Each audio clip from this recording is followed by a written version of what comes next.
When Mock the Week first started, Hugh Dennis kept his expectations low. In those days there was no lucrative contract to keep him coming back to the comedy news quiz. Just a series of impromptu invitations. At the end of each episode, it would be like, are you around next week? He recalls. That was when nobody knew how the show would be received or exactly how it would work out. But about a series and a half in, I became a regular. 17 years later.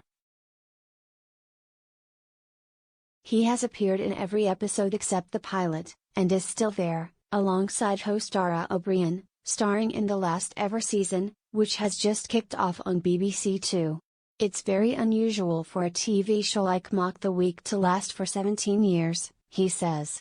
I feel very proud that we've gone on that long. It's a kind of pride mixed with sadness that it's ending, I suppose. Dara has said that the news is so ridiculous these days, it doesn't need mocking, but I think that was tongue-in-cheek. Nothing is ever too silly to satirize. I also think one of the reasons Mock the Week lasted so long is that it's sort of about the news, but it's also kind of not. It's a real mixture, the jokes in the stand-up bit, the news at the beginning, and then the things that you'd like to see at the end. But if you got all your news from it, you wouldn't really be terribly well informed.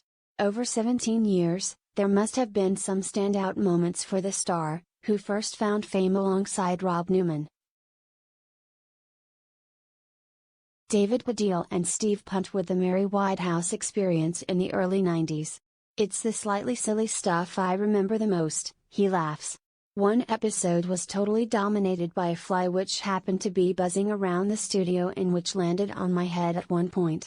It was a bit like a scene from a spaghetti western, but I managed to catch it eventually.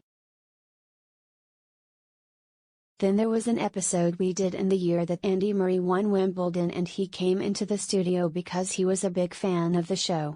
But also am really proud of the huge array of younger comics who have come through Mock the Week and gone on to have great careers. Among those who've made their mark on the show over the years were Joe Brand, John Bishop, Jack Whitehall, and Chris Addison. Many comedians have complained about the constraints put upon comedy by the cancel culture, but not Hugh.